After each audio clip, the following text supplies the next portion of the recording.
It's been an incredibly difficult few months for Jewish people in the UK. Following the horrific terrorist attacks by Hamas on October the 7th in Israel, there's been a rise in anti-Semitism here. That's increased further as questions have been raised about Israel's retaliatory actions in Gaza, where many thousands of Palestinian people have died. The Jewish festival of Hanukkah has just drawn to a close, and it's been marked by further acts of vandalism. So how are Britain's Jewish communities feeling? I'm joined now by the President of the Board of Deputies, Marie van der Zyl. I've got your name properly. Good Apologies. morning. There have been all of these reports. What is the mood in Britain's Jewish communities now? Everyone of all faiths has got the right to feel safe, and they should feel safe in the UK. Right now, the Jewish community is feeling scared. There was a survey last week by Survation which reported that 3 out of 4 Jews feel frightened. And that's something that should worry all of us. Look at the pictures behind you. There have been incidents in schools, universities, and the Community Security Trust that monitors anti-Semitism has recorded a 528% increase since the 7th of October.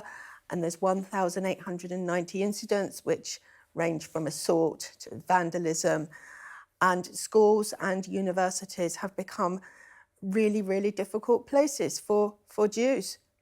This isn't the first time that events in the Middle East have triggered a kind of shadow here, but something seems to be different this time.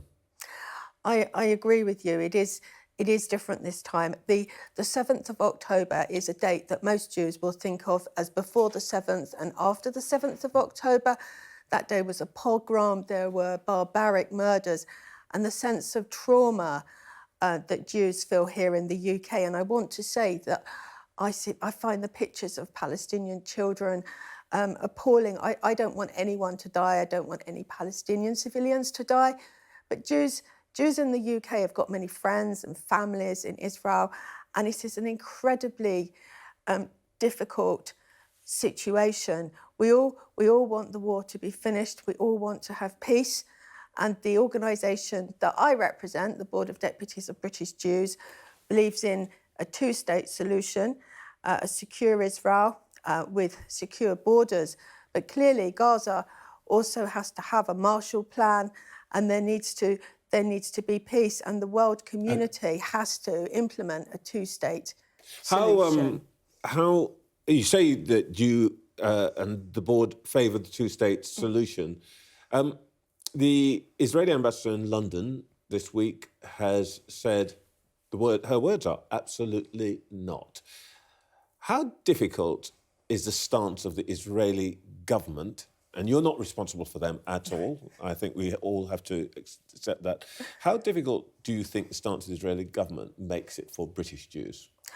I think the British Jewish community here and everyone else that I have spoken to are firmly of the view that the hostages have got to be released unconditionally.